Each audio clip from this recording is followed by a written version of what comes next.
जय गुरुदेव। और आज का विषय बड़ा गंभीर है और समझने योग्य है, चिंतन करने की योग्य है और विचार करने की योग्य है। और मैं उत्तर ज़रूर चाहूँगा, हो सके तो मेरी बात का उत्तर ज़रूर देना और कुतर्क ना करें, तर्क संगत, क्योंकि ये केवल मेरा प्रश्न नहीं है, ये तो एक मेरी जिज्ञासा है। क्योंकि मैं भी ऐसा दावा नहीं कर सकता कि मैं पूर्ण ज्ञानी हूँ, लेकिन मैं ऐसा मानता हूँ और मैं ऐसा समझता हूँ। लेकिन मैं कौन कितना ज्ञानी है अपने विचारों से ही व्यक्त होता है। मैं कितना ज्ञानी हूँ ये मेरे विचारों से व्यक्त हो सकता है। आप कितने ज्ञानी हैं ये आपके विचारों से व्यक्त हो सकता है। और हमें कितने ज्ञानी होना चाहिए ये भी एक विचारों से ही व्यक्त हो सकता है। और उसका निर्णय भी कौन करेगा? ये समाज करेगा कि हम कौन कितना ज्ञानी है।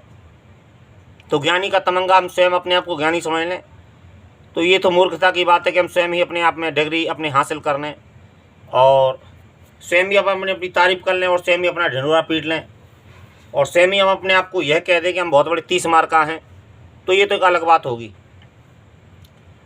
लेकिन फिर भी मेरा यह प्रश्न है, क्योंकि मैं भी इस बात पे चिंतन करता हूँ, विचार करता हूँ और सोचता हूँ कि ये बात कितनी तर्कसंगत है और कितनी ज्ञानवर्धक है और यहाँ पर कितनी ज़रूरी है।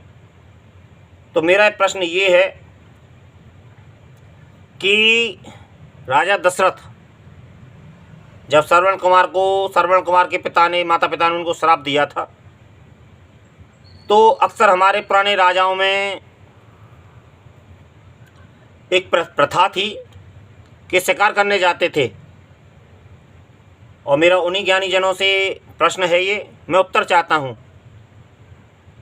क्योंकि मैं भी पूर्ण ज्ञानी हूँ। मैं ऐसा दावा नहीं कर सकता कि हमारे पुराने समय में जो हमारे इतिहास में जो कहानियाँ पढ़ाई जाती हैं, यहाँ पर इतिहास में जो वर्णन आता है, जो हमारे पुराणों में जो कथाएं आती हैं, तो उनमें राजा दशरथ श्रवण कुमार के माता पिता ने जिनको श्राप दिया था श्रवण कुमार की हत्या होने के बावजूद, तो उनमें राजा शिकार करते थे। तो जब अपने माता पिता के लिए श्रवण कुमार जल भर रहे थे झाड़ी के पीछे, तो राजा दशरथ को ऐसा आभास हुआ कि कहीं पीछे एक उनको शेर की भी ध्वनि सुनाई पड़ी, या फिर उनको ऐसा लगा कि झाड़ी के पीछे कोई जीव है। तो उन्होंने एक जो मन के हिसाब से जो तीर चलता है, उन्होंने वो तीर छोड़ा था और वो तीर श्रवण कुमार को लगा था, जिसके बाद में राजा दशरथ को श्राप मिला था श्रवण कुमार के माता पिता के जरिए। तो ये मेरे कहने का अर्थ ये है कि जीव हत्या और शिकार ये अलग अलग एक ही चीज़ के दो रूप हैं कि शिकार और जीव हत्या। शिकार के रूप में ही जीव हत्या हो रही है। तो ये मेरा प्रश्न है। और एक पांडवों के पिता ने भी यही चीज़ घटित हुई थी पांडवों के पिता के भी साथ में, क्योंकि वो भी शेर समझ के उन्होंने शिकार किया था, जबकि वो एक ऋषि और ऋषि पत्नी निकले थे। तो उन्होंने उनको श्राप दिया कि जब तू अपनी वंशावली के लिए अपनी पत्नी के पास में जाएगा तो तब तेरी मृत्यु हो जाएगी। और एक राम ने भी जो हिरण के पीछे भागे थे, जहाँ से ये पूरी कथा प्रारंभ हुई थी वनवास की और सीता हरण की। तो ये मेरे प्रश्न है, उत्तर दीजिएगा। लहसुन प्याज हमारे लिए बहुत वर्जित है। मैं तो खाता हूँ भाई लहसुन प्याज, और लहसुन प्याज खा के मेरे देवता मेरी पूजा को अस्वीकार भी नहीं करते हैं। मैं ऐसा मानता हूँ, मेरे देवता तो अस्वीकार नहीं करते हैं। हाँ, लेकिन ये बात मैं ज़रूर मानता हूँ कि मांसाहार करने के बाद में और शराब वगैरह पीने के बाद में मेरी देवता मेरी पूजा स्वीकार नहीं करते, इतना तो मैं मानता हूँ। लेकिन लहसुन प्याज खाने के बाद में मेरी देवता मेरी पूजा को स्वीकार नहीं करते, मैं ऐसा नहीं मानता हूँ। और एक बात रही जीव हत्या की, तो ये हमारे राजा शिकार करते थे और उनके जो पांडवों के पिता थे पांडु, उनके भी गुरु अच्छे थे। और राजा दशरथ के तो गुरु जो थे वो वशिष्ठ थे। तो मेरे कहने का पूछने का अर्थ केवल इतना है, जीव हत्या पाप है, लहसुन प्याज खाना बुरी बात है और बहुत सी चीज़ें ऐसी हमारे समाज में चलती हैं। तो कहने का प्रश्न मेरा केवल इतना है, केवल मेरा एक प्रश्न है, मैं इसे समझना चाहता हूँ अपने दर्शकों से और अपने देखने वालों से कि हमारे पुराने समाज में शिकार किया जाता था और जीव हत्या की जाती थी, तो उसके मायने क्या थे और आज के मायने में क्या है और आज हम क्या पढ़ रहे हैं।